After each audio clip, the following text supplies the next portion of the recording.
Thank you all. Thank you so much for being here. My name's Colleen Miner. Can everybody hear me okay? Yes. Awesome. Thank you so much for joining. Welcome to Co-Creating Education, Strategies for Building Programs with Learners at the Center. We're so excited to have you here. I just wanted to give a quick introduction to myself and go over the goals and the objectives for today. My name's Colleen Miner. I'm a principal with Common Group. We've partnered with the Charles Koch Foundation on this initiative where we are really playing the role of a research and consulting partner. And we've been working together for several months on a program all around learner voice. So how we as education leaders, as practitioners, as funders can create more learner-centered programs and co-create better solutions, better impact for learners. So I will be your host, your MC for today. We are so thrilled to have you here. And there's a couple of things that we'd love to do with our time. If we go to the next slide, I first just want to say again, welcome. Thank you so much for being here. You are a hand-picked crew of leaders in the education space and philanthropy space, passionate practitioners and learners yourself. So we are so excited to learn alongside you. And the goal for today is really to share the work and the insights that we've done to date and to have opportunities to connect as a group to discuss the potential impact of learner voice in education program design and in grant making. And together through conversations, through looking at scenarios, through hearing from learners to identify opportunities to increase the use of learner voice in education program design and ultimately in innovation. And I hope through this, you really get something out of this experience today. So I hope you get a chance to meet someone new, build some connections, build some community, and get to know others who are truly committed to this work. So excited to be here with you today. We have a pretty interactive and lively agenda planned with a series of speakers. We will hear from George Vinton, Ryan Stowers, Michael Horn, and then really excited about our learner panel, where we're hear directly from learners about their experiences and programs and ways that we can all better co-create together.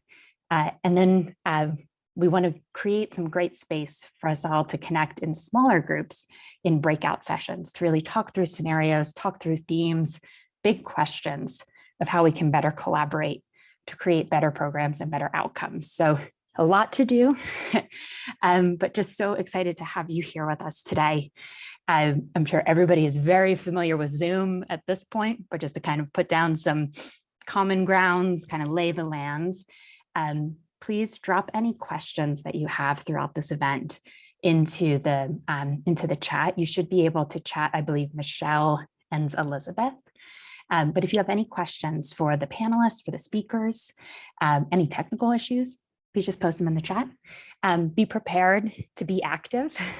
So you will be placed in or have the opportunity to join in some breakout rooms that will require active engagement. So really excited to hear from you. And to that end, as you feel comfortable, please keep your video on. Please kind of rename yourself in Zoom as you would like to be called. But in the interest of this large group, I think we have 51 people right now. Please keep yourself muted when you're not speaking so we can try to reduce the background noise. So thank you all so much for being here. Really excited to get started. So as our first speaker, I would love to introduce George, who's the CEO of Common Group, to share our opening convocation. George, can I pass it to you?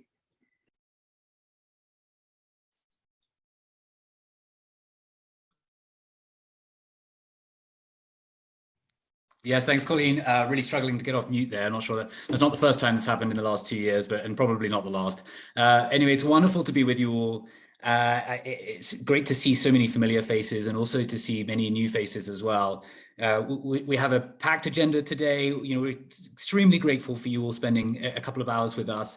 And as Colleen said, really a sort of a full sort of spectrum of experiences and hopefully a range of interests covered for everybody to really take something from. My opening sort of convocation here is about sort of what is learner voice and what, why do we care about it, and really a little bit about sort of what did we learn about learner voice through the course of the last 20 weeks or so that we've been partnering with CKF. And so let's start with just what is learner voice, because that is a term that in some ways is a new term that we've introduced, and really put simply, learner voice is the expression of an individual's real and perceived needs, their motivations, and their past experiences. And I think, rather than claiming a new methodology with this term, what we're trying to do is capture the many ways that information and guidance might be gleaned from learners today, learners at all really levels and ages, including, for example, consumer insights, including human-centered design, including behavioral economics, and many other methodologies besides. And we all recognize intuitively that understanding learner voice is critical to designing good experiences and worthwhile interventions. But many of us also know how rarely these methods are deployed faithfully in the programs we operate, fund, and study. And I think many of us have seen, sort of maybe experienced some whiplash to things that we thought would work but didn't. We thought that would have demand but didn't, or ultimately didn't work out the way that we expected them to. And I think many of us might see a connection back to the limited deployment of learner voice in program design and operation and innovation. So really, we're gathered here today with this community and our partners at the Charles Koch Foundation to understand a little more about learner voice and why it's been so hard to incorporate in education relative to other industries, and what we as practitioners and funders might do to encourage its adoption. And so that really is going to be the frame for our discussion today. And so this, in some ways, this convening is a capstone of a 20-week project that we've been partnering with the Charles Koch Foundation on, that started from two simple premises. First, that the needs and motivations of students and learners should serve as a foundation for education program design. And I think many of us will find some sort of truth in that, or find some affinity with that statement. Second, that the existence and success of user voice, more generally, user voice practices in other industries suggests that there's a gap that might be filled by increasing the adoption of learner voice in education, i.e., we're seeing this work well in other industries. What can we do to increase the adoption and therefore the sort of value of those methods in education? And so over the course of this 20-week initiative, we've surfaced a broad collection of methodologies and tactics that are effective in doing this work. But the bigger takeaways were not the methodologies, which many of us know already, but they were really around the obstacles to doing learner voice work well. And we found, broadly speaking, that this really didn't have much to do with the hard skills of crafting good research questions and a good research agenda, or analyzing qualitative and quantitative data. In fact, over the past few months, we've surfaced that really it's a question of a number of systemic issues that prevent post-secondary education from utilizing and understanding these methods and best practices. So today is really as much a continuation of our research process as it is a culmination or a sharing out of what we learned. We really hope to learn from you, and we also hope to share what we have learned over the course of this last 20 weeks, so that we can ultimately come to better, stronger conclusions and an agenda for shared action as we move forward. So that is what we're really excited to dig in on today. And just at a high level, I'm going to introduce some of the quick findings that we've been working to and that we've been incorporating in our development of this event. Firstly, when we talk about the sort of voice of the customer, or learner voice, as we're calling it in this program, it's commonly sort of seen as student feedback, something that's solicited after a program is launched. But what we have found in our research and really looking at other industries is the importance of looking at learner voice across the entire life cycle of a program, before it is created, from inception through to after it's created, to understanding if it worked. And you can see on the left that there's, if we look at the state of user research more generally, and this is taken from a report really focused on the tech sector, that in fact, most companies are doing the majority of their user voice work and sort of learning from users before they launch a program and doing it a little bit less after they launch a program. Now, again, there's not a huge statistical probably significance of these bar charts, but I think it's important to note that many industries are putting their user voice work, their user research up front. They're seeking it out during their design phases, and they're also then seeking out feedback and input after those programs have been implemented, after the features or products have been developed. And so, over the course of our work, we've identified many different methodologies ranging from user interviews and human-centered design to actual operational methods like frontline coaches who gain and gather real-time insights on the needs of the learners they serve. And we know many programs that sort of, whether it's hybrid college or folks like Guild Education, who are deploying those coaches and learning from them in terms of the needs of their learners. And we also know big data analysis is increasingly becoming a factor in this space. So each of these tools has a unique role to play in understanding learner needs and motivations and past experiences. But we also know that learner voice can be deployed in different dimensions in terms of sort of how it's used. So beyond just program design and innovation and improvement, we can also see learner voices being used upstream. For example, in grant competitions like those that we run, we're running a couple right now, Catalyze and Sync Up Colorado, where we were able to bring in the voice of learners in terms of judging and selecting winners. And we also know that folks like New Profit and MIT Solve do the same. So we can look at learner voice as being deployed for a number of reasons and through a number of different methods. And so, we learn obviously a lot more about the barriers and opportunities than just this. And this is just a very high level look at them. We're going to share after this event some more detailed insight that we've gathered over the course of our research, and obviously that we gather throughout our conversation today. But I think two big things I want to highlight here, which are number one, metrics, and number two is culture. First, we found that we all know that the things that get measured are often the things that sort of happen and the things that actually get executed on. And we all know that what gets measured in education tends to focus on, completion, placement, it might be even wage gains or employment. But often this doesn't capture either the inputs that we want to see from learner voice, like are we really learning from, are we really hearing from learners? And certainly often the outputs, like was this really valuable to learners? Did they themselves get value from this, as opposed to did they get value in a way that we would describe it? And Michael Horn, I think, is going to talk a little bit more about that. But second, I also want to highlight this point of culture and understanding and meeting real needs of learners often means seeding the right as program leaders to know what's best and to sort of imbue our work with that knowledge. And so that also means seeding the power that goes along with that. And this, as we all know, in education and other sectors is challenging. How do we seed control over to those individuals that we intend to serve? And we found that that is a fundamental barrier, a sort of cultural barrier to this work happening really effectively. And so, what are we really trying to do today? What are we really sort of going to focus on through our conversation here? Well, sort of broadly three areas. We want to help to demonstrate the value of learner voice. I think many of us who are here today have already accepted that and sort of incorporated into our worldview. But we also then want to think with you, how do we do that more broadly? How do we demonstrate the value of learner voice outside of this group to folks who may be more skeptical, or folks who may be on the fence about whether it's a valuable use of time? So we also, beyond that, want to look at, where could there be philanthropic or regulatory incentives to do a better job of listening to learners and incorporating their insights and their needs into our program design. And so we're really excited to, think with you all today, for example, on frameworks for measuring learner voice, as I was just talking about. And then third, really interested in thinking about what is the field's capacity for engaging learner voice. And this is a broad question about both what are the skills, capabilities, and resources that are available to do learner voice work and to really understand upfront, during, and after program design, what is it, what were the needs of our learners, and were those met?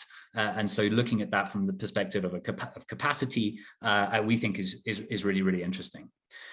So finally, we just want to say a big thank you to all of those who've been part of our sort of emerging learner voice community, if you will. There's some of the folks that we've, in fact, many of the folks we've worked with are on the page that you see in front of you now. And all of these folks will be talking today and sharing out their insights to illuminate for us as the attendees, how might we do things differently, and particularly, how might we do some of those things on the previous page.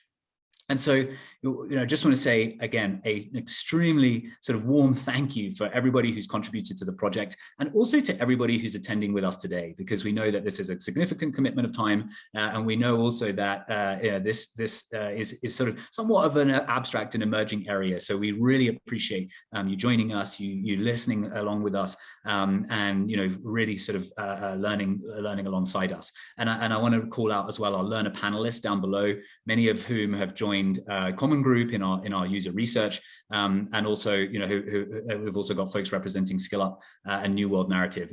The voice of learners is so central that we couldn't possibly have an event that didn't highlight and emphasize that. So thank you all for joining us as well. So with that, and just before I hand over to Ryan Stowers at CKF, let me say a final quick thank you to both the Common Group and CKF teams who've made this project both a sort of powerful and a pleasure to work on. This has been a quick project, a quick partnership that's, I think, emerged into some real insight and so hopefully some really impactful work. So thank you all for your support and for your collaboration. And so with that, let's get this show on the road. Who better to do that than Ryan Stowers, Executive Director of the Charles Koch Foundation and a true champion of this work. And so Ryan, over to you. Oh, thank you, George. And I want to reiterate George's thanks to everyone for joining us today. Thanks to the Common Group team. It's been an incredible partnership thus far, and we're so excited about today. We're really excited about the workshop on learner voice. And I want to ask a question, why have we invited you here? And maybe more importantly, why are you listening to me when we've got this whole impressive group of panelists yet to come? I'll be brief, but the reason you've been invited today is you've stood out in a positive way. And you've really demonstrated an interest in truly integrating the voice of learners into all aspects of education.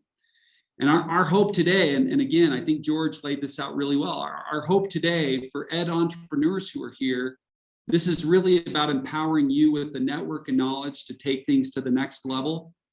And for investors, including us, this is about better understanding how integrating learner voice can improve our efforts to catalyze the kind of transformation we want to see in post-secondary ed. So let me be clear about why this concept of learner voice is so important to us at the Charles Koch Foundation. Our work is all about breaking down the biggest barriers that stand in the way of all learners realizing their potential. And one thing I want to point out, sometimes we can be a barrier. And I know I fit the bill. So here's what I mean. When we prioritize seat time, credit hours, or the average student, or when we elevate one pathway over all other pathways, we lose the sight of what matters the most. And that's the passions and interests of the individual learner.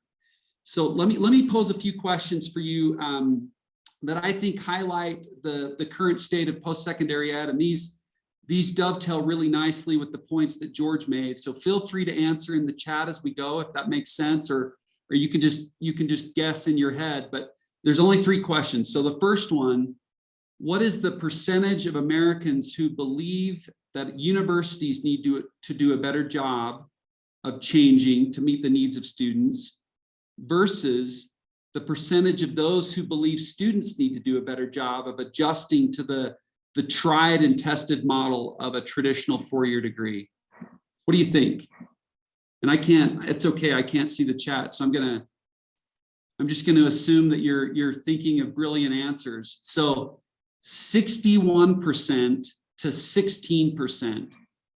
It's pretty stark, right? So 61% of Americans believe that universities need to shift, and 16% think that students needs to shift. So that's a strong signal that we need a paradigm shift. And I think it really captures what we're going to talk about today. So number 2, real quick, when given the option of online, in-person, or a hybrid of the two, which option did a plurality of the students express a preference? Hybrid. Hybrid, yeah, 38%. Thanks, whoever that was awesome. 38% highlighted the hybrid option, and maybe to this group that's not surprising, but the poll, these students responded in this way despite their expressed reservations about the quality of the online instruction they had received during COVID, during the pandemic. So again, there's some strong opinions out there. Number 3, and then I'll hurry and wrap it up. But what percentage of students looking to acquire new skills prefer something other than a traditional 4-year program? This one surprised me too. Any guesses? Anyone want to yell out a guess? 80. 75%. Whoever guessed 80 was pretty close. That's great. So these are just a few numbers, and I think they're helpful to really helping us understand what's going on. But here's my take: is that they don't really describe the full problem, and the loss. The biggest problem from my perspective is the loss of human potential. These numbers don't reflect the people that left high school and didn't have the self-esteem or didn't view themselves as good enough to be learners in a post-secondary world. And they don't always reflect the people that dropped out or got kicked out because the pathway that they were on didn't fit who they are and what their aptitudes and preferences are. So what do we do about it? And for us at the Charles Koch Foundation, it starts with vision. And we believe that the role of education is to empower every learner to discover their aptitudes, to develop the knowledge and skills they need to create value based on their aptitudes, and then apply what they've learned to improve their lives, their life, and the lives of others. And we also believe that the better way forward is to empower those closest to the problem, education entrepreneurs, to create new and innovative bottom-up solutions with learner voice at the heart of those solutions. And we know that the specific solutions, we don't know what they are, but we're betting that you do, and we know that others do who also share this vision. And this is why we're so proud and excited to partner with so many of you on this call. We're thrilled that you're here today. And we believe now is the time to challenge ourselves to think and act differently about the role that education can play in people's lives. And I'm so honored to be here. Thanks for giving me a few minutes to talk. Turn the time back over to Colleen or George. Thank you, Ryan. Thank you so much. Well, I would love to just do a quick introduction of Michael Horn, our keynote speaker, a person many of us know as a leader, a subject matter expert, also a co-author of Choosing College. Michael Horn, we're so thrilled to have you here. Would love to pass it off to you to tell us and share with us your experience on the value of learner voice. Terrific. Thank you so much. I appreciate it, Colleen, and just really excited to be with all of you today. George and the Common Group and the work you're doing there, Colleen, and then Stand Together in the Charles Koch Foundation, Ryan, Brennan. There's been so many behind this event and coming together. And I think it's about an incredibly important topic. And the angle that I wanted to take on that today, George, I thought was super eloquent, as always, up front. But in terms of how we think about metrics and outcomes through learner voice, and how do we represent learner voice in the outcome-based metrics. And so where I'd love to start is that some of you may know that my mentor and co-author and colleague and friend, Clay Christensen of the Harvard Business School, he passed away just a couple months before the pandemic reached America in full force. In the years leading up to his death, Clay had, as some of you may know, battled a lot of ailments and various maladies. And he, as a result, I think, wondered often about when things were all said and done for him, as a deeply religious man, how would he be viewed when he had his final interview with God? And he came to an interesting conclusion as he went through this. Now, before I tell you what that conclusion was, let me just give you a bit of background. Clay was always suspect of data. First, he was fond of pointing out that data is in fact created by humans. Data isn't some objective thing that just magically exists in the world. Humans have to create categories, observe phenomenon, and make decisions about what the quote unquote data are. There's subjectivity, in other words, in data, no matter how we might wish otherwise, as data are based on constructs that humans have created at one point or another. Second, data, as he was fond of saying, is by definition backward looking. It's unable, by definition, to tell you anything about the future in and of itself. And by the time data becomes available, the phenomenon has already passed. Even for those that talk about quote unquote real-time data right now, it's by definition sort of an oxymoron, because by the time it's available, by definition, the event has already occurred. But what's even worse, data is only convincingly and clearly available about the distant past. That is, after you've had time to sort everything out and scrub the data and so forth. So now, what did this have to do with Clay's final interview with God, you may be wondering? Well, as Clay considered all these observations about data, he came to the personal conclusion that God probably didn't need data like humans did. We as humans need data to simplify and make sense of what is a complicated and messy world, to organize things in different ways and be able to understand a big picture that has lots of moving parts underneath it. But God, Clay concluded, probably didn't need data, because in Clay's words, God had an infinite mind as opposed to us humans with our finite and limited minds. And God was able to see beneath the data and look at the individual stories in the world and understand each story in instance. In other words, N of one did not bother God in Clay's mind. And from this, Clay concluded that when he was before God, he wouldn't be judged based on the raw number of people that he had influenced or touched or the scale of his reach. Instead, Clay would be judged by each individual interaction that he had had with humans in the world. And God would be able to make sense of all those individual interactions and how Clay had acted. And for those of you that were lucky enough to know Clay, you know he would have passed with flying colors far more than the rest of us. But that, of course, is not the point of my story. Nor is my story really about whether God exists and has an infinite or a finite mind. The point is that we as humans often mistake data for the phenomenon or the outcomes that we're trying to create, rather than seeing it for what it is. Fundamentally, it's a representation and an abstraction of something that humans have created. Data are not objective reality.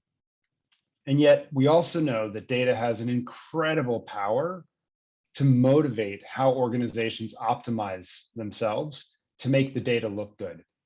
Organizations will optimize themselves to produce outcomes around data, be that financial, environmental, student, and so forth. And as I've been thinking about this, I've come to the conclusion that there may be a fundamental problem with this in post-secondary education and training, namely that the metrics and data on which an institution might optimize are fundamentally what I'll call supply side in nature. That is, those metrics and data, they view the world from the perspective of those institutions that deliver education. But the problem with that is that using data in that case might not match the demand side of the education. And that's that learner voice, right? And what I mean by that is, what is success for an individual learner? And what happens when what success looks like for a particular individual does not match up with what is right, quote unquote, for the institution? How do we understand and value the desires of each and every student coming to us? And what progress and success look like for them in their lives and their specific circumstances? How do we understand, like God in Clay's story, the N of one of each student, and not have to judge our institutions on supply side metrics that capture the average, but instead on the individual progress that each learner desires in their lives? How do we capture learner voice in outcomes-based metrics? Now, some of you might have a snap reaction like, well, this probably doesn't happen all that often, Michael, or that's really not the most pressing of things, Michael, because gosh, the majority of metrics in higher ed are still input-based, for crying out loud. I mean, 9 out of the 10 things that accreditation is supposed to track by regulation are inputs. US News rankings are all about selectivity, who the students are, right? And although I'll totally agree with you on the latter, yeah, I mean, much of my career has been spent trying to move us from focusing on inputs to thinking about outcomes. I'm not so sure that the former, where there's that mismatch between what the student wants and the institution is measuring on, I'm not so sure that that doesn't happen all that often. Let me just illustrate with a few stories. So some of you may know, I spend a fair amount of time at the moment with Guild Education. And we've seen a lot in our data with a particular partner in particular, that we'll have students where they will, working adults, they will enroll in a particular college program to get more skills and earn a promotion.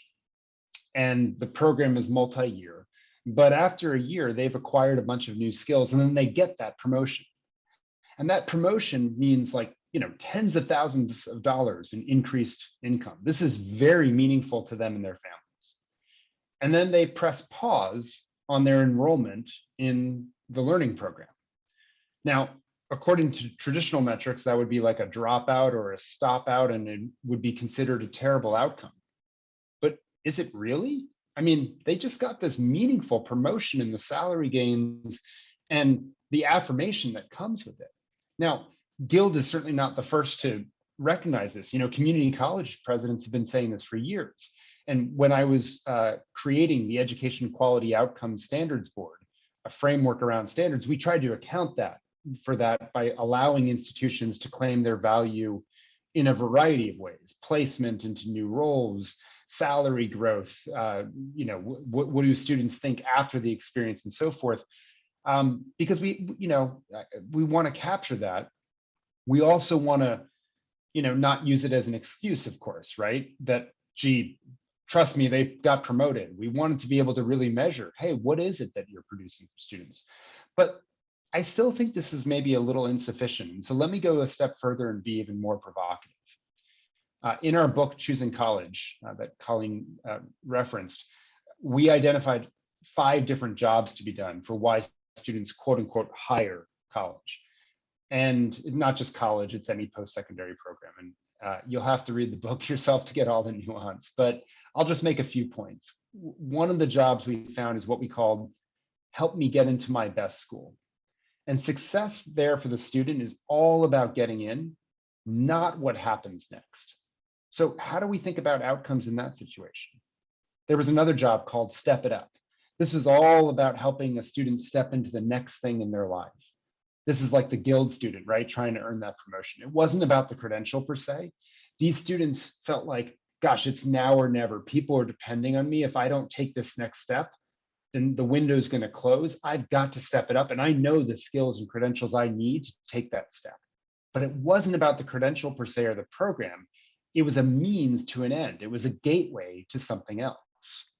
I'll tell you another one we found, help me extend myself, we called this. This was for students enrolling. It was all about the challenge and the love of learning and a personal pursuit that may or may not have anything to do with a promotion or completion or anything else material. Think about all those students that jump on MOOCs and watch a couple videos and don't, quote unquote, complete. Or think about when you grab a book and you skim it just to look for that couple things you're looking for, but you don't finish it. One more, which is help me get away. And I want to tell a story about this to illustrate it, which is a student that we came, whose story we got to know through IDEO in the course of writing the book, named Juan, did not know why he was in college. He had enrolled because the No Excuses charter school that he had gone to said he had to attend college, and they had helped him every step of the way with his application and enrollment. Now, this is actually what we call another job, the do what's expected of me job, where you're just going through the motions of what someone else expects of you. And it's one that I'm not convinced colleges should be accepting students in. Or if they do, that there should be an intense period of helping students discover their purpose and passion, and that probably should be the success metric. But either way, with Juan's uncertainty about why he was enrolled and his lack of purpose, intrinsic purpose, when the experience created a significant financial toll on his family, he decided to take action. And he dropped out to move to a new stage of life. He, in essence, moved to what we would call the help me get away job, in which students are looking to get away from a current job, break a current habit, leave home, their family, town, particular relationship. He was going there in this case to get away from college. And although to many this might sound irresponsible because dropping out of college is seen as a quote unquote bad outcome, I would argue is actually a very responsible decision in his circumstance, given that he was moving through this experience in an aimless, listless fashion, and he was just racking up a lot of debt. So I'll ask you, what was success here? Enrollment of a low-income student by the school was probably held up as success from the supply side view. But was it for the student? Dropping out was probably viewed as a failure from the supply side view. But was it for the student? All I'm saying here, I don't have answers, but all I'm saying is that there's a tension between the supply side metrics of what a good school is and what demand side metrics, the outcomes desired by each individual learner, look like. And I don't know how we solve that puzzle. One possibility, I think, is for schools to get far more precise about the job to be done that they serve. Don't be all things to all people, in other words, and in effect become one size fits none. We often have found that when you optimize around one job to be done on the demand side, not the supply side, which features and functions and measurement are actually relevant become quite obvious. You don't try to keep up with your competitors in your particular category just because they added a new feature. You only add what's relevant for the job you're set up to serve, and you can strip out the rest. Even your organizational structure changes to mirror helping people accomplish the job, and make progress in their lives in a struggling circumstance, rather than the other way around. So in the instances where we match the suppliers of education with the job, along with other greater specifics that the Common Group have started to codify, basically around the learners and their desires, perhaps we can more accurately measure progress through the learner's lens and what each of them are trying to accomplish and better optimize accordingly. But I'm not sure, and I do think it's well worth pondering and tackling and solving, because if we can optimize the supply side metrics to what learners are actually trying to accomplish from the demand side, then we'll be able to optimize institutions, operations, and organizational structures all around the learner's progress, rather than what the government or a news magazine or our traditional supply side structure tells us is important. And so I'm hoping that we together can work to solve this important puzzle. Thanks so much for helping me and for joining me and helping me in this puzzle. And I hope this is helpful to you. Thank you. Thank you so much, Michael. So many good things to think about, and such a nice transition to our learner panel too, and this bigger question of what are we measuring, that N of 1, how do you better understand the complexity of the lived experience currently? Before we get to that, I know there've been a couple questions people have been sending in the chat. So Michael, I think we have maybe time for one question for you, if that's Totally. okay, if you're game. Okay. A question from Jonathan at UMGC. He says, I've been following and reading your work for years, disrupting class and onward. Why does it seem as if education is so immune to disruption? Surely the pandemic was the most disruptive shock that's happened in education, and yet we see K through 16 eager to step back to normal, not being disrupted or learn and embrace from this change. How do we make sense of that? And how does the people in the room as kind of like disruptors and innovators make the disruption that we seek? Yeah, gosh, I mean, it's such an important question. Let me address it in two parts. The K-12 system, I think, is its own thing in the United States. And, you know, when you think about where does disruptive innovation not apply, one of the places is where there is full consumption of a good or service.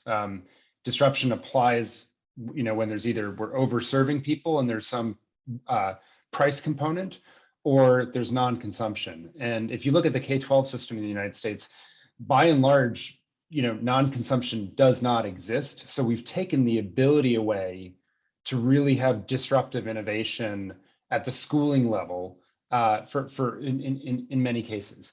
I would argue we're seeing some wild card scenarios around that right now in the K-12 system.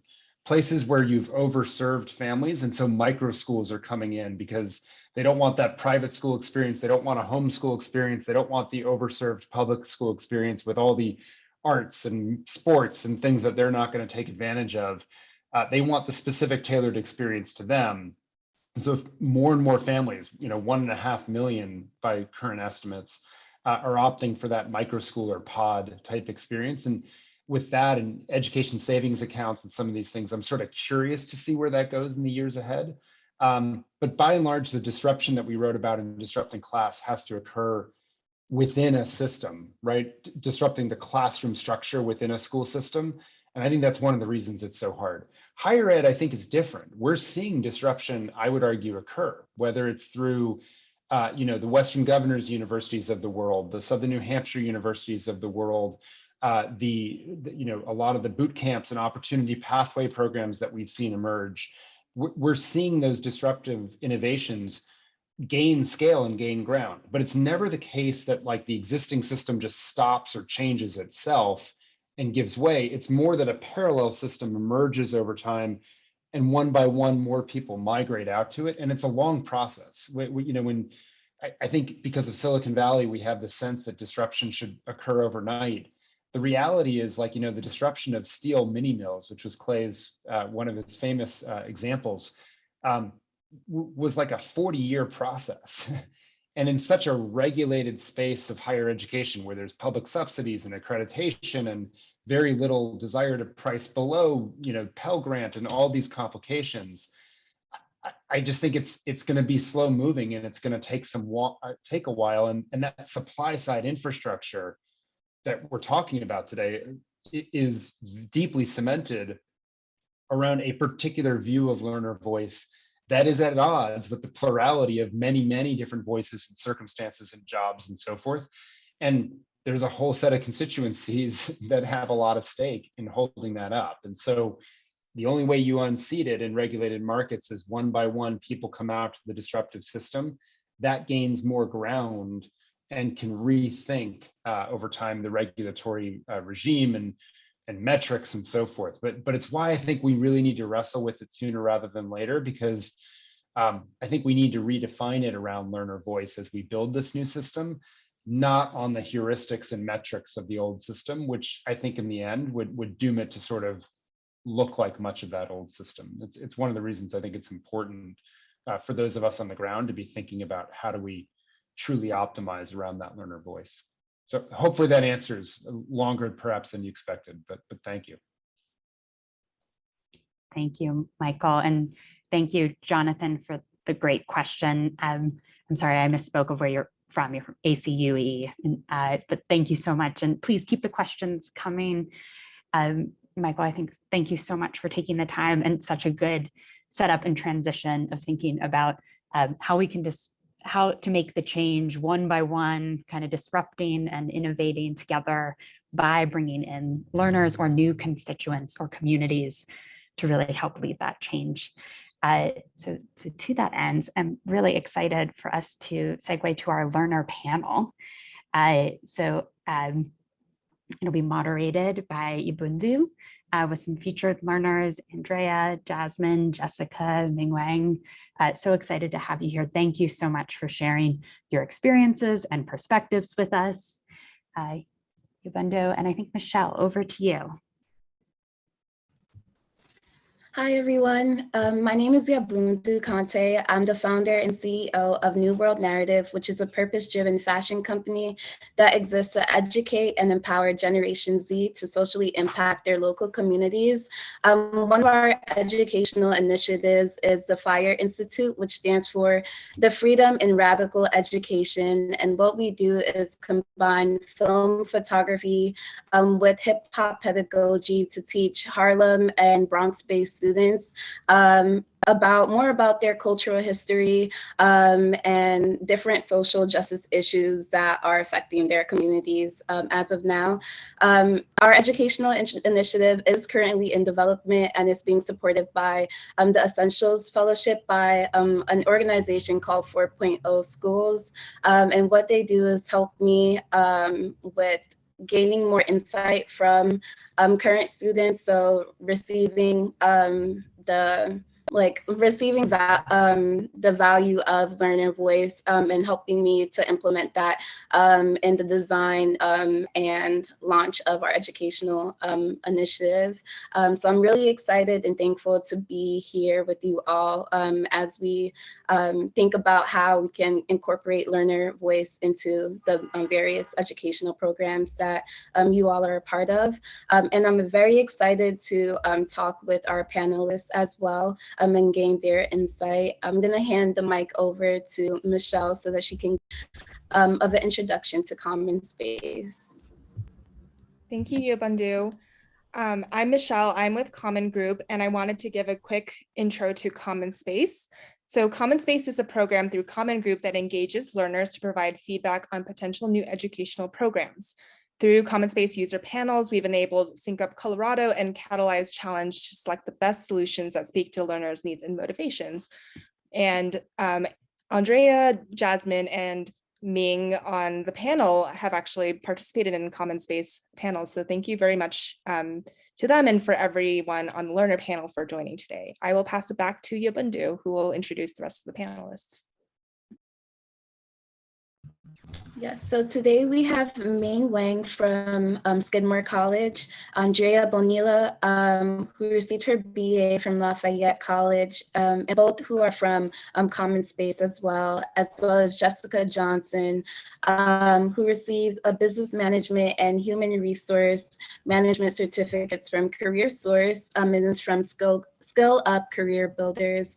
So if either would you like, oh, I'm sorry, we also have Jasmine Gonzalez, who is a student at the University of Colorado Boulder, and is also from Common Space. Jasmine, would you like to give an introduction to yourself, please? Yeah, hey everybody. My name is Jasmine Gonzalez. I am currently a student at CU Boulder. I'm studying to get my psychology diploma and child development. Alongside with my study, I am also a full-time employer for a mutual fund company here in Colorado. So yeah, that's a little bit about myself.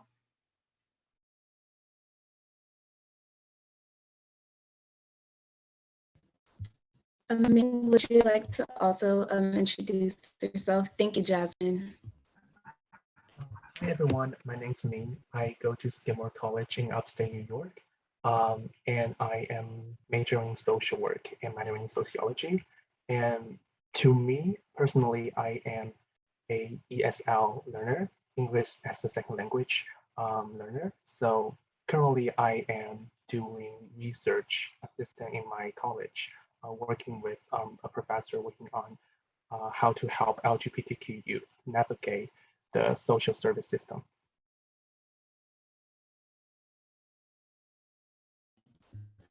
Thank you, Ming. We can also have Andrea and then Jessica introduce yourselves, please. Hi everyone, I'm Andrea. I am from Texas and I have a BA from Lafayette, like they mentioned, and I currently work as a success coach with Remote, which is an ed tech company that helps people who have zero coding experience, and in 7 weeks helps them become profitable freelancers or get full-time jobs as developers. And I'm also a freelancer, and I have my mindfulness and yoga business. So right now I'm working on scaling that, and I'll pass it on to Jessica. Hi, everyone. My name is Jessica Johnson. I have a BA in psychology from Millersville University. And then recently, as was mentioned, I earned business management and human resource management certificates from Valencia College. So right now I am just knee deep in discovering new companies that I would like to work for and going on interviews and the whole process that comes with a career transition from customer support leadership to human resources. Thank you all for your great introductions. So the first set of questions that I have revolve around understanding your needs and motivations as educational learners. So my first question is, how different was your educational experience from what you really wanted? So anyone on the panelists can go ahead.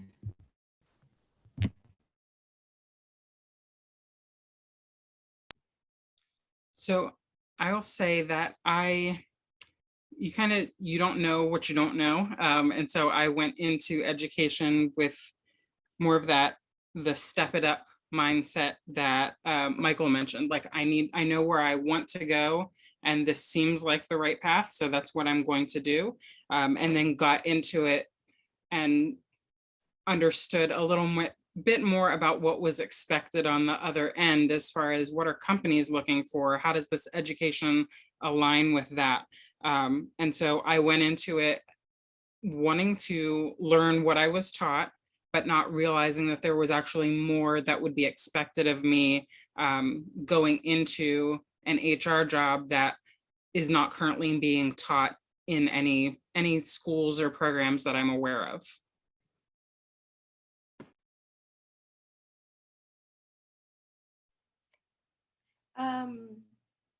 I feel like I went into this as as I mentioned, just wanting to get it done. I know that in my family there's nobody else that had gone to college, so I just wanted to be that first one and just say that I accomplished that. And once I started going, I started learning that it's a necessity for if you wanting to advance in life and wanting to get ahead.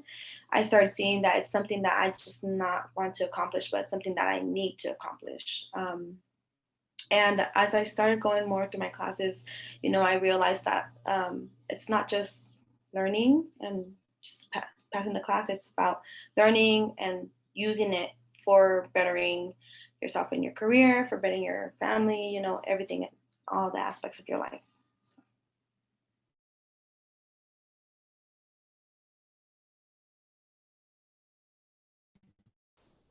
Thank you both for your answers. The second question that I have is, in what ways do you feel most misunderstood by education programs, employers, etc., as a learner?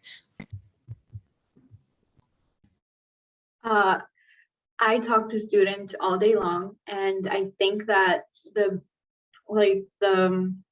gap that I see is that in colleges or even in other programs, you don't get real world experience. So then once you graduate from college, students realize that they need real world experience and they need to show results even in their resumes or their portfolios. And they don't have that. So I feel like that's a really big gap. And I think that we can fill that gap by introducing and talking more about freelancing, because if students know how to freelance, then they can take their hobbies, their skills, and they can start their own small businesses. And it doesn't mean that they're gonna become entrepreneurs and start this large business right after college. But if they can know how to monetize their skills, their hobbies, how to write contracts, and how to onboard clients and what that even is, and all of that, and get referrals and all of that, I think it would be much better, because then students can, because a lot of students also make career shifts, like they graduate with a certain degree, but then they get interested in something else.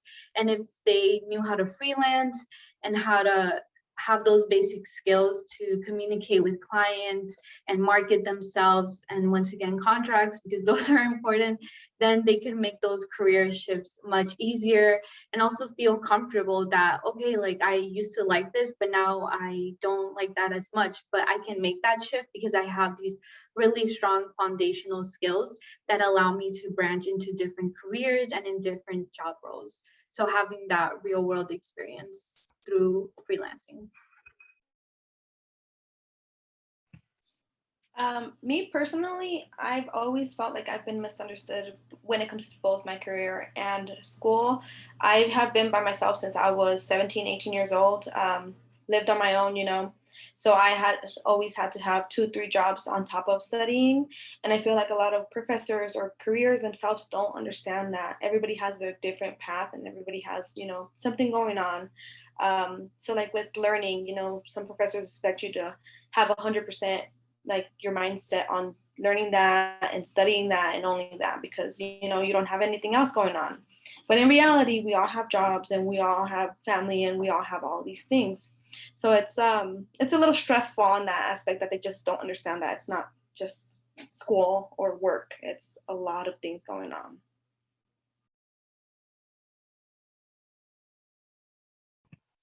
From a personal note, I think I see from personal experience, I see there's a disparity between the public education and the private education, because coming to college, I feel like the curriculum is expecting me to know a lot of knowledge that I wasn't receiving in my high school, which is, I went to a public high school, which is lower in the funding of resources that I need to provide students with more comprehensive education. So I feel like there should be a strong emphasis on how the college can provide more collaborative work with students to encourage and to make students believe they can do this and continue with their learning.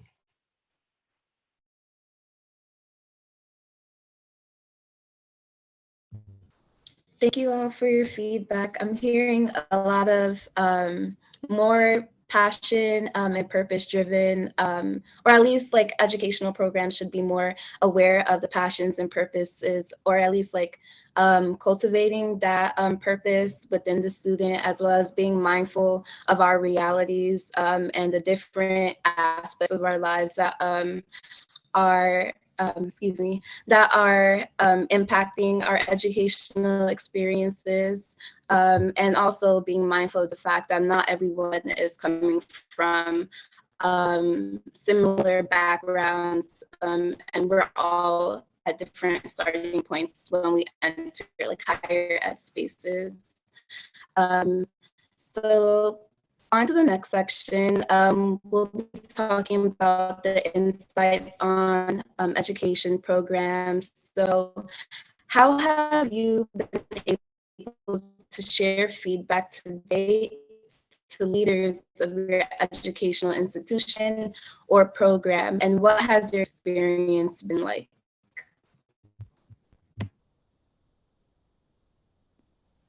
I think sorry. For me personally, it hasn't really been an option, I guess. I mean, you can always reach out and provide feedback, but the feedback that was really solicited was more on a teacher by teacher basis. Like, did your teacher teach what they were supposed to?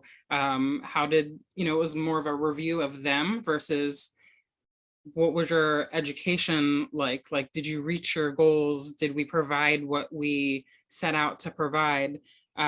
So I can't say that I really went out of my way to provide feedback to the institution, because it didn't really seem like an option. Thinking back to just my education over the years, education is set up to be very cookie cutter. one size fits all. There is no discussion. This is, you get what you get. So it never occurred to me to say, hey, like, yeah, you taught me what you said you were going to, but it turns out that that's not all I needed. I needed more. So I haven't really provided that feedback up until now.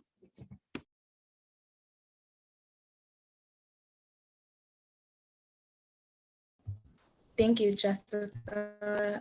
Has anyone else have experience or similar experiences to that where they feel like the framework of their institution, or at least the framework of the feedback surveys for the educational institution hasn't really been aligned with figuring out what, if the goals of the students have been met, if the goals of the students have been met, rather than did the teacher teach effectively or do their job? From my experience, I feel like there's usually based on how like the school quantify the students' experiences through survey, and it really depends on different professors or instructors, their way of teaching that can promote change. But I feel like the institutions should be more responsible than just merely doing quantitative researching to get students' feedback, but should also provide opportunity to have students, learners to talk about their real experiences in a qualitative way. So I think it will help to make a change.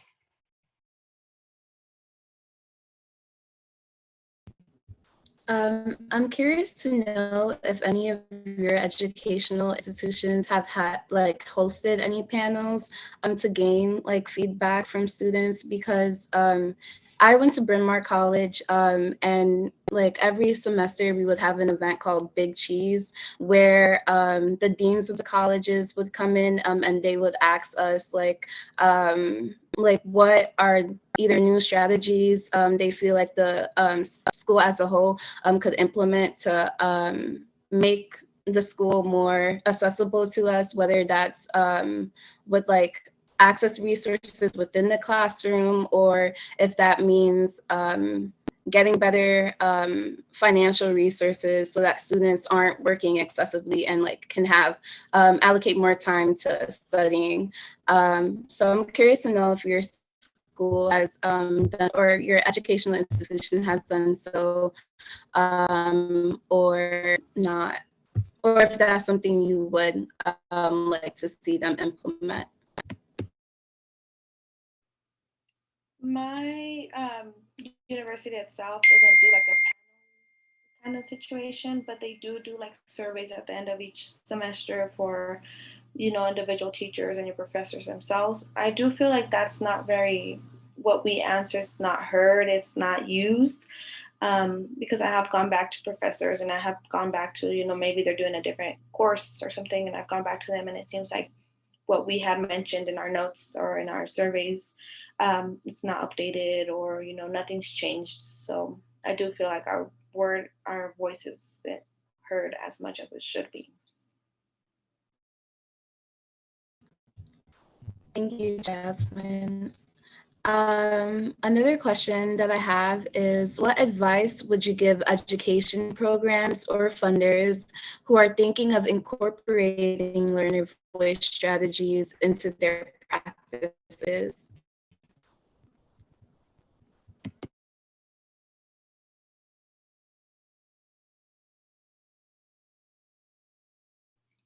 I would say just listen to your students, listen to what they have to say, pay attention to what works and what doesn't, and focus on growth individually and as groups so that they could both learn and adhere to what they're learning, and not just, use it in the moment, but also use it everyday life, teach things that are useful for the students, not just to get by. I think piggybacking on that, like I mentioned before, until I finished my program, I didn't really know what was expected of me from companies that I was going to apply to. So I think it has to be you have to get, yes, the student's voice, but also what are companies looking for in students when they are, entering the workforce for different positions or industries. If there are things like in my instance, in human resources, yeah, there's going to be different ways that companies handle a variety of things, but almost all of them use ATS. Everybody uses different HRIS programs. There are federal rules and regulations, like with FMLA, all these different things that are standard across the board that I don't have experience or exposure to those forms and things like that, that any business would be able to tell you, oh, and somebody coming into HR needs to have experience in these. They need to have some familiarity. I don't know that as a student, but those companies do. So I think it's almost this partnership between learning from students what they're looking for, and on the company end, and just professional end overall, what is expected of these employees when they're coming out of school.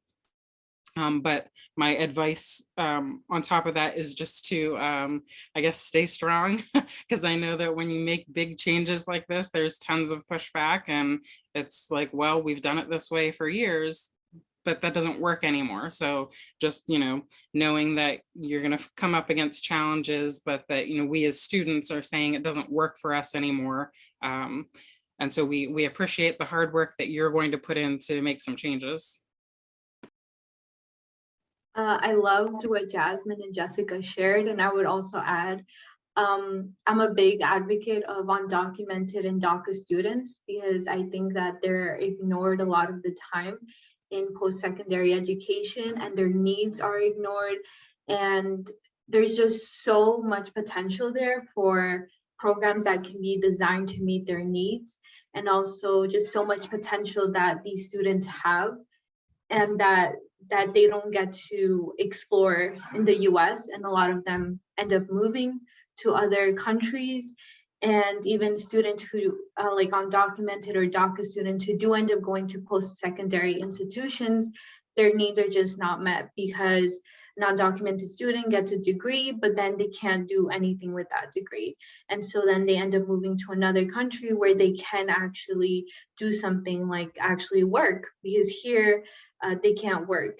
And so they have a degree, but they can't do anything with that. So I think really paying attention to these smaller populations, because there's so much potential there, and their needs are just not being met at all right now. And there can just be so many great ideas to help them advance in this country, or even in other countries, if because of course we can't go in and change all of the laws and the way things are, the way systems are set up, but we can hopefully set up other solutions for them, even if it's in another country. So yeah.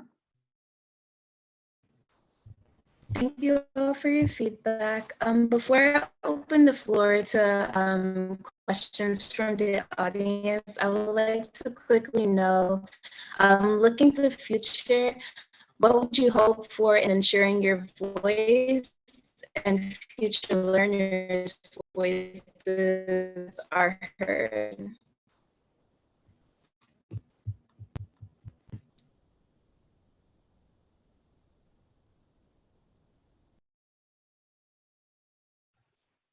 I really want to, I really echo with Andrea's comment on building the strength and empower students who are marginalized and neglected to really develop their potentials, because they are really powerful to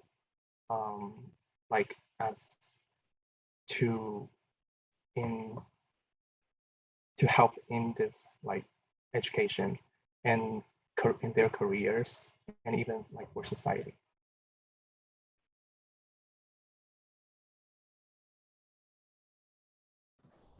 Thank you.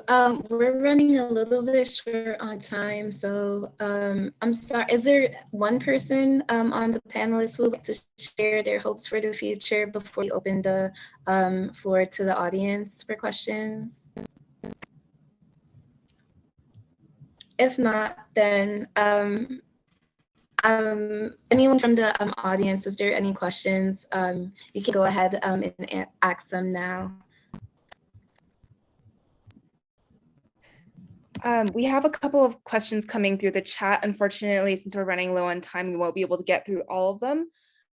But one question in particular I wanted to spotlight was Blakely from UMGC, who asked, how much did you have to rely on personal grit and resilience to reach your educational goals?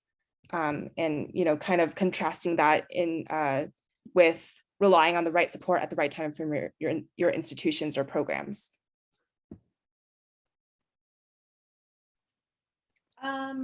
When it came to me and my situation, you know, I always had to rely on myself no matter the situation.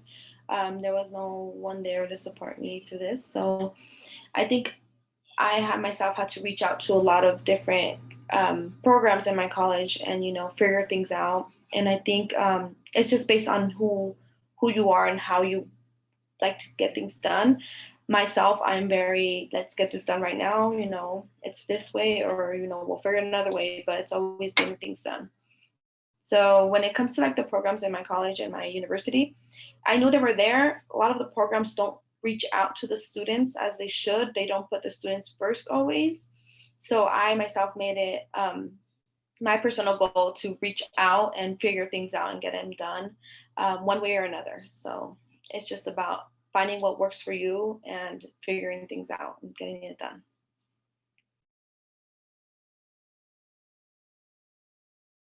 I think we have time for one more response. I agree with that. I'm very much the same way. My university did not really, and I know it was a little different because when I started my certificate programs, it was right when the pandemic was, you know, picking up and schools were closing. And so a lot of those services weren't available. But even as things started to reopen, there wasn't a lot of conversation about here's how we can support you. And I've been very much the same way. As I have this goal, I'm going to meet it. Like there's no question about that. How am I going to meet it? And then if I had issues that came up, then I'd be like, okay, well, let me see if I can find some resource, whether that's through the school or otherwise, to help me get over this. But it's the school wasn't very proactive. And even when I did reach out, sometimes there were challenges in getting the right services or being connected to the right person. It was like people didn't know, oh, well, that's a new question. I've never heard that. I don't really know who could help you. And then it kind of just like stays at that. Great, thank you all so much. Thank you to all the learner panelists and to Yobundu for moderating. I will now pass it back to Colleen, who will introduce the breakout rooms. Yeah, just want to take a moment to say thank you. That was so incredibly valuable and informative. And thank you all so much for taking the time. Yobundu, Jessica, Andrea, Jasmine, Ming. It's just so valuable to hear your experiences, your advice, your insights, and you've raised such incredible, valuable themes around how to amplify and engage overlooked groups and voices, how to connect learner voice and employer voice, and the hard work of listening, right? And the hard work of change, how we actually make change happen. It's hard in practice, and that segues us actually pretty nicely to the breakout. So team, audience, everybody who's been here, I hope this has been really inspiring and insightful for you. This is not the end, of course, but it's a chance now for us to do a little less of us sharing content with you and more chance for you to connect in a smaller group around a particular topic or a scenario in a facilitated conversation, really to kind of think through and talk with a group around how to use learner voice to drive innovation. So we have some incredible facilitators, Holly, Jason, Donna, Kathleen. We'll have 3 different breakouts, and in the spirit of individual pathways and individual progress, you get to choose which breakout you are part of. So we have 3 topics: cross-sector collaboration for innovative pathways, Topic 2, designing an alternative pathway for healthcare careers. And topic 3, institutional adoption of learner voice strategies, particularly around developing micro pathways. So it'll be about 30 minutes in a breakout room. My advice to you as we're going into this is to start with some introductions, get to know who's in the room, do a little reading of the case. So the facilitator will share with you a case based on real lived experience.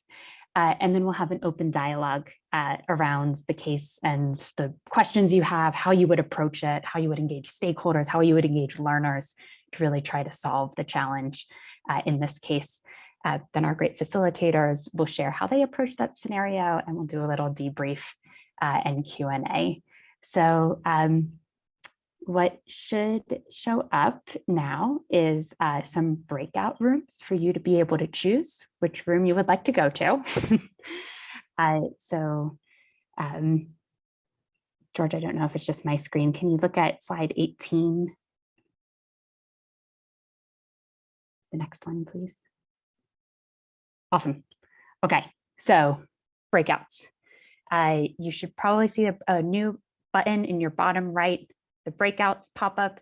If not, hit that ... more button, and then breakout rooms should appear. And then if you see the breakout rooms, it looks like people are already going. Just hit join by hovering over that blue button. So whichever room is of most interest to you, 30 minutes, and then we'll come back together to debrief and discuss. Thank you all. Welcome back. Seeing some cameras come on. Hope you're able to get a quick little coffee or a little stretch in and come back refreshed for our next hour, our final hour for co-creating education. So excited to have you here, and excited to pass the mic to Brian Stowers in conversation with Susan Cates, managing partner at Leeds Illuminate. So this is, I think, really exciting as we've been talking through the virtual convening so far about what we can do as education leaders, as philanthropists, funders, passionate practitioners to really incorporate learner voice into education models. This is a chance for us to get some inspiration from outside of education, what we're calling kind of the customer obsessed, but really to hear from Ryan and Susan about techniques, processes, insights to take inspiration from models and industries outside of education of how they get to really understand the individuals that they're looking to serve through their programs. So Ryan, can I pass it off to you? Thanks, Colleen, and Susan. Thanks for being here. I'm really honored to be here with Susan. We've known each other for quite a few years now, so this is a real treat, and it's been our honor to know Susan for a few years now. We've partnered with her on a variety of different projects, one of which was AQ, where she came from before she joined Leeds Illuminate. And so, Susan, if that's okay, I'm going to jump right in and tie AQ to my first question. So tell us how your time at AQ helped you, or previous experience, any experience, but especially at AQ, has helped you engage in your current work with customers.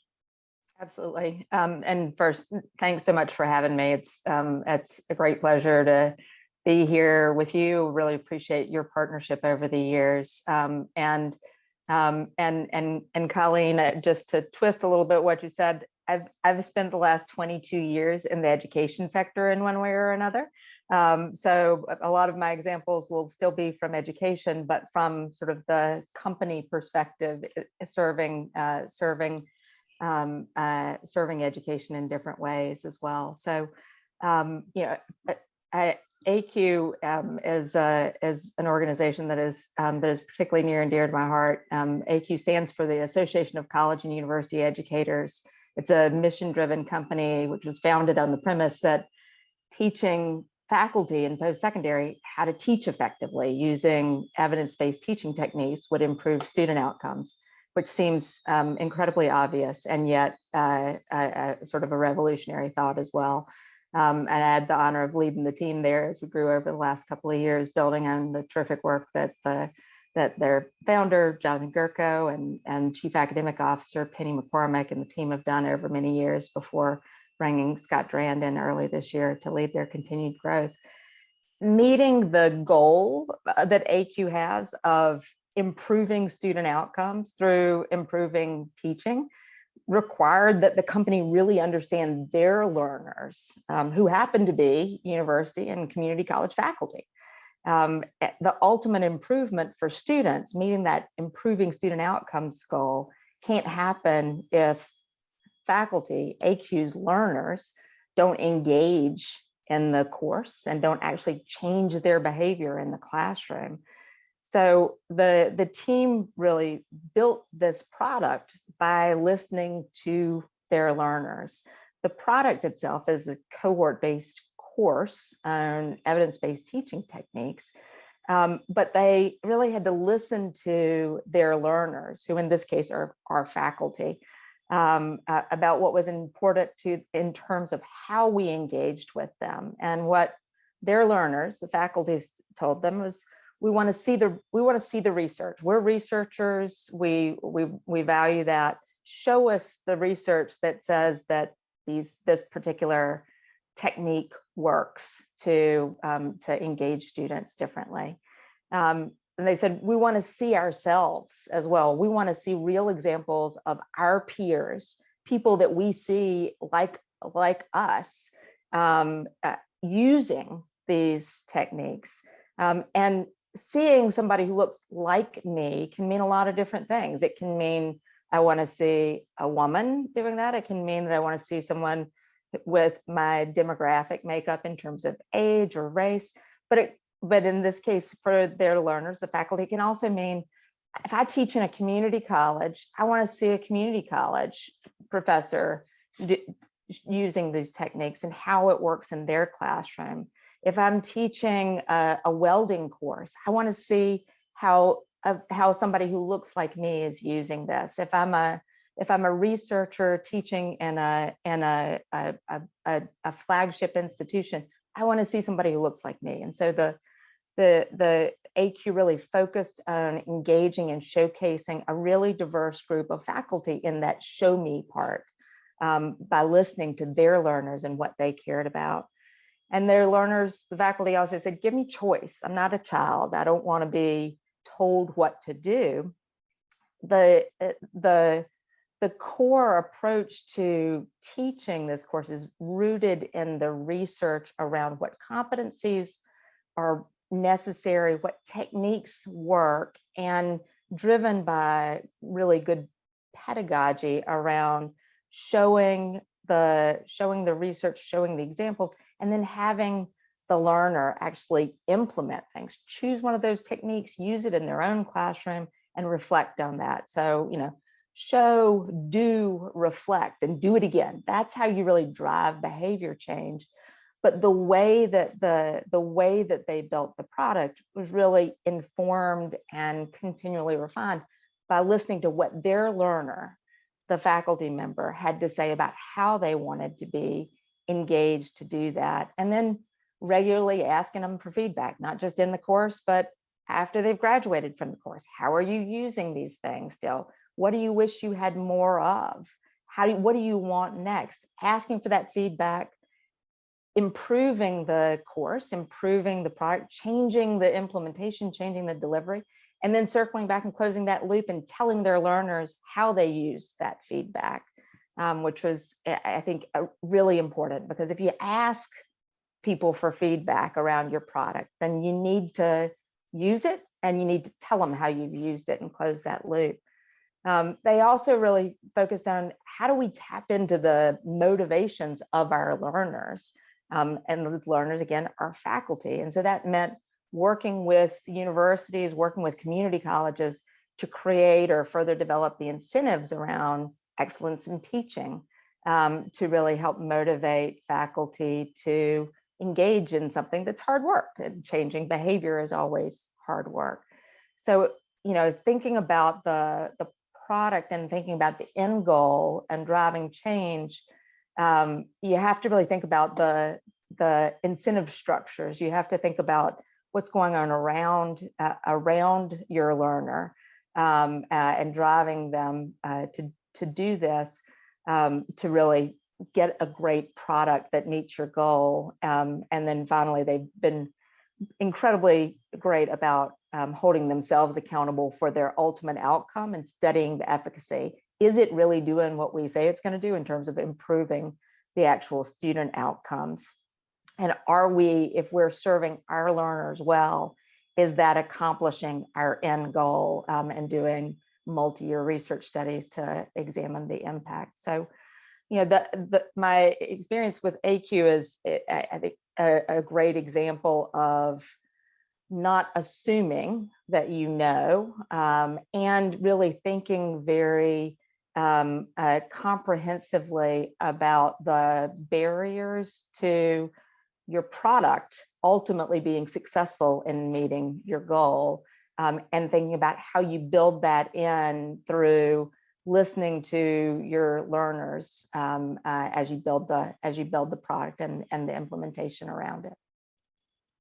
Such a powerful example of customer focus. That's exactly why I wanted to hone in on ACU, because it's built on exactly what we're talking about. And I think a great example, and Susan, I don't know if you were involved with this on the front end, I can't remember from a timing perspective, but ACU's response to COVID-19, for instance, absolutely remarkable. And the way that they recognize the like immediate need that thousands of faculty had, because none of them had any training on how to do online ed, and they were all of a sudden required to do it.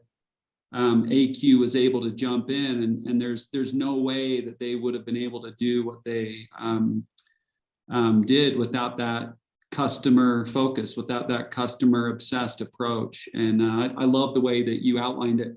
And to some extent, you answered some of this, but maybe I'll just ask you, at Leeds, Illuminate, or whatever, wherever you've needed to do this, are there tools or specific techniques that you would recommend to leaders that will help them better get at this approach, understanding their customers, or in this case, perhaps understanding learners, and just a couple of specific things that you could recommend? Absolutely. So Michael referenced one of the frameworks that I think is really great for that earlier. This jobs to be done framework developed by Clayton Christensen, where the intent is really to uncover what are the underlying reasons that the customer is making the choices that they're making. People don't buy a product because they like the underlying technology or they like the features. They're buying it to accomplish a goal.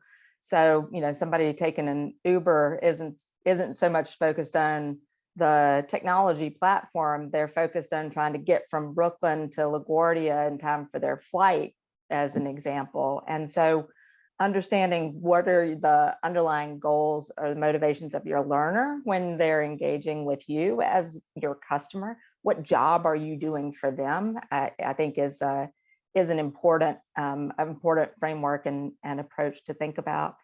The other one that I've used in a couple of different scenarios that I really like is a micro innovation framework that was developed by a professor at UNC Keenan Flagler Business School, Sridhar Balasubramanian.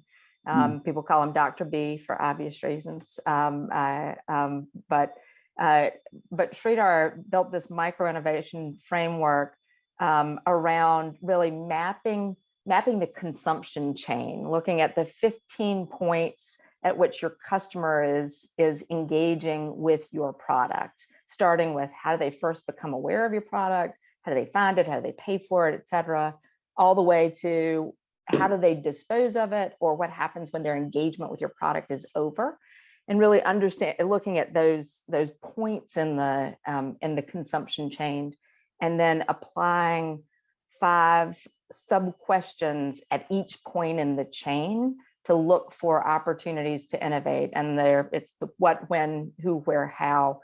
And an example is, what are your customers doing when they are when they are first becoming aware of your product? What else would they like to be able to do at this point in the consumption chain? And so it gives a really structured approach to thinking about innovation around your product, whatever product or service that may be, by thinking about it through the eyes of what your customer is doing at this point, what they'd like to be doing, how they'd like to be doing, what is their goal in this.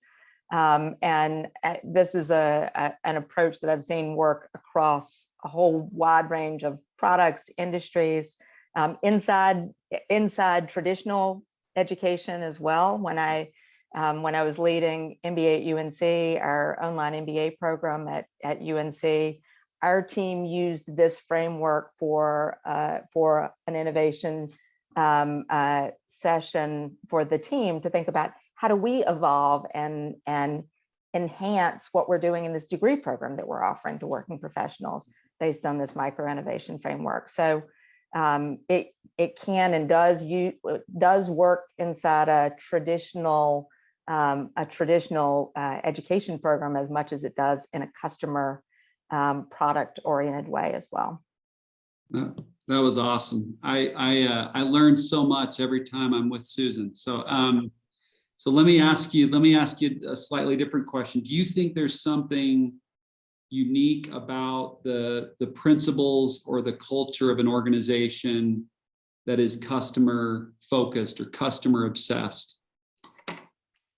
I do. The things that really stand out to me for organizations that are really customer obsessed are really, three things: humility, curiosity, and a willingness to change.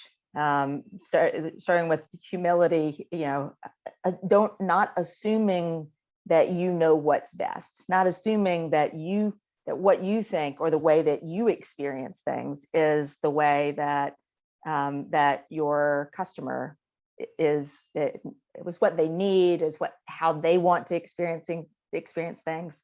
What I find often investing in the education sector is that there are an awful lot of folks who believe that they understand the education sector because they had an education, because they went through the educational system.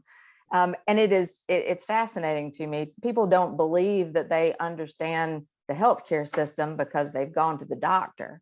But the number of folks who come into the education space and don't have that humility and don't have the curiosity and don't ask the questions is continually shocking to me. So humility, curiosity, asking, and really continuing to ask and continuing to evolve, and then being willing to change. When you ask, you have to be willing to act on the input, even if it really challenges your thinking.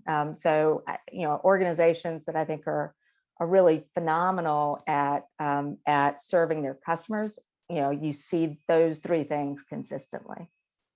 Wow. Yeah, this dovetails with what I was trying to outline in my intro, this idea that we need to get out of our own way. I think so many of us in this space, time and time again, we talk to people who spend a lot of time assuming that they know what's best for learners. And I think these points are so powerful, but I think humility was the right one to lead with. I think this recognition that there is no silver bullet, that we're not the silver bullet. I really love that response, Susan. It's powerful, and I think we can't say it enough. I just think that may be the most fundamental change we need in this space in order to really embrace the kind of transformation that we need to see to help learners reach their potential. So spot on. I love that. I think I'm almost out of time, but if it's okay with Colleen, can I ask one more question? Colleen, is that? Yeah, of course. Right, do one more. Right. Okay, so how you've got a captive audience of people that are passionate about a space that you've been involved with in for so long. What would you say for those of us who are trying to apply these mental models and driving change in post-secondary ed? What would be some parting advice that you would give us in trying to apply what you just walked through? I think that for leaders in post-secondary education, thinking really critically around who are you serving, who are you set up to serve, and if who you're set up to serve is the learner, and then how might you change the way that you're organized? How might you change incentive structures internally to drive better cross-disciplinary, interdisciplinary partnerships, to create incentives that really focus on the learner in terms of teaching excellence versus incentive structures that focus on that overweight research, which is incredibly important and valuable as well. But there are, thinking about who you are set up to serve, and how you might evolve the internal structures if your goal is truly to focus on the learner. I think is a good place to start, even if it's an awfully hard place to start. Yeah. Wow. Thank you, Susan. Remarkable. So wonderful. Thank you. Colleen, to be with you. Yeah, turn the time over to you, Colleen. Thank you. Oh my goodness. Thank you both so much. So many good themes and insights in that. Such a good point, of course, around humility, to question what you're set up to do, question how you change what you're set up to do too, and how you're change what you're set up to measure too, and kind of focus on in your programs. And I also love the points of there are so many different techniques in terms of jobs to be done, what you shared about Dr. B's frameworks, really to think critically around and get into the shoes of the learner or the customer that you're looking to serve, and understand the pain points or the job that you are really doing for them. What's that value? So incredible. Thank you both so much. And everyone, I hope that was inspiring, gave some good insight. We're going to segue to our final breakout. So similar of what we did in the first round, we will have some great facilitators, Julian, Derek, Tyler, each facilitating an open conversation around some of the themes that we've been exploring together today, and very relevant to what Susan and Ryan were just discussing. So Julian, a topic really around creating the conditions for learner community engagement, which I think resonates so well with that idea of building continuous relationships and a feedback loop, or a consistent loop with those that you are looking to serve. Derek, a topic around assumptions, right? Like questioning the assumptions we make of learners and how we can do better. And then Tyler, a breakout around metrics to amplify learner outcomes. So it'll be quick, 20 minutes, but I hope one more chance to connect with experts, connect with practitioners, connect with other people in the room. The breakouts should be open. And if not, you'll see, George, I think if we go to the next slide, just to take a look at it. So same thing as last time, it is your choice, whichever of these topics is most interesting to you for a final conversation. There should be a breakout room in the bottom. Click on that. If not, it's the ... more, a little pop-up breakout room, and then 3 potential rooms for you to join listed there. So 20 minutes, enjoy it, and then we'll come back together for a final closure.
I'm having trouble entering a breakout room. If someone has control, could they drop me Yeah. into the assumptions room? Yeah, of course. Thank you. So sorry, Beth, that's you, right? Yes, ma'am. Okay. All right, there you go. Thank you. Yeah, of course. Jonathan, can I help put you into a room?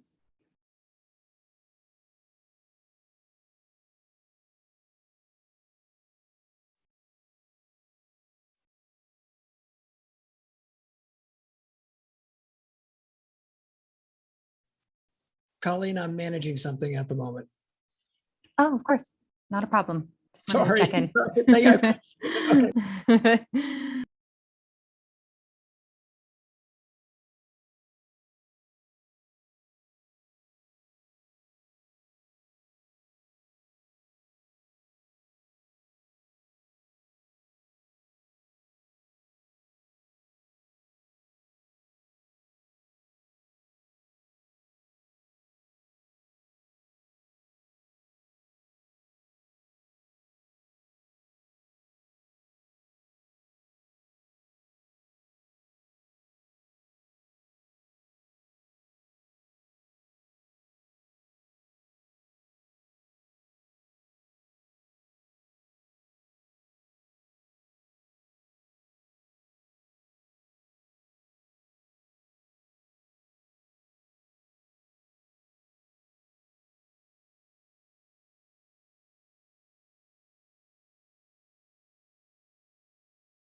Hi, Bridget.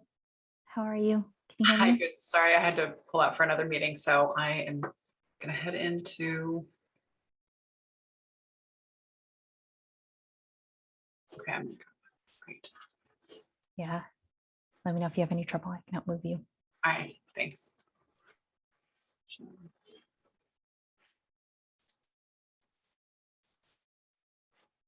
Trying to find the breakout link.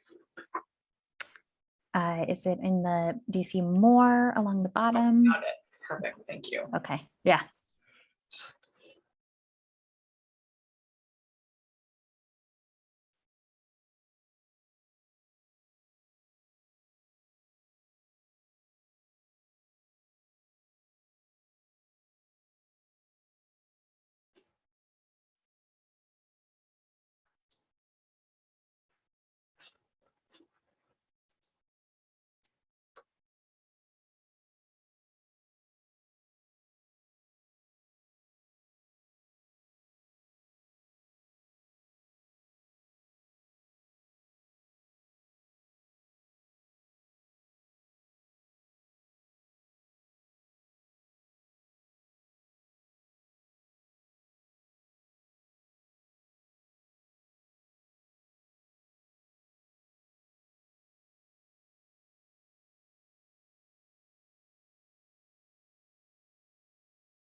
Hi, Shannon. Hey, Colleen. Hey, Bridget. Hi. I think everybody else is coming back now. Give it a minute. Hello. Welcome back, everyone. I hope that was an inspiring, interesting conversation. Thank you all so much for taking the time. We accomplished a lot here together. I'm going to do a final kind of wrap up and closure, and just wanted to give opportunities to share some next steps. So we've done a lot here together. George, if you want to reshare this slides, that would be great, but I can talk us through it too. So we've done a lot. We shared work and insights to date. We discussed the impact and potential of learner voice and identified opportunities to use learner voice to drive innovation. And we began to build a community here together and really create connections and inspiration. I hope you had a chance to meet somebody new or get some new ideas and some new inspiration that you can bring back to your work. And all to say, this is just the beginning. So where we go from here, a couple key things. One, we really want to hear from you of what initiatives, what topics are most interesting to you from what we discussed today, where you think we could have the most impact going forward to continue to engage learner voice in programs.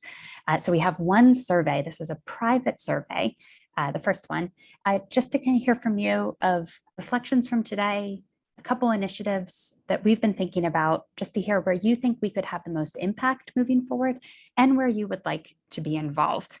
So please fill out that survey so that we can hear your thoughts and reflections. Then we have a second survey. If you are game for it, it's the results of that would be more public just for the people who are part of this event today. So an opportunity, we're calling it kind of gives and gets, an opportunity to think about what is something that you could maybe offer to others who came here today, to the learners who are part of this today, and what's also something that you would really like to receive from this community to accelerate learner voice and impact in the work that you are doing and at your organization. So we'll collect all of this, and if you're open to it, we would share it and your name kind of part of this group so that we can make those connections and continue to build that community. And finally, you'll see as part of that gives gets survey, we would love to send you a copy of some books that are really relevant to learner voice and around decision making. So we've got two books, two options for you. Choosing College, How to Make Better Learning Decisions Throughout Your Life by our keynote speaker, Michael Horn.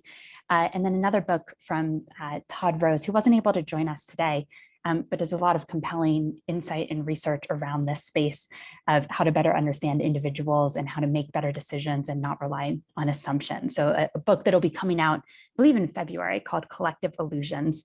You can sign up for both or just one or the other if it's more interesting to you, but you have to complete the Give Get survey and let us know which option you like and where we can send that book to you. So I hope that that can help is as you move forward, kind of continuing to dive into this topic. And as we mentioned at the halfway point too, this is just the beginning. This is the first of many events that we will be offering all around individual pathways and innovation in education. So I hope that you can come join us for another event in the future. Thank you all so much for being here. Please don't sign off until you filled in those two surveys. But otherwise, just want to say a big thank you to being here today. A big thank you to our speakers. And we hope to see you back again for another event soon. Thank you all for taking the time.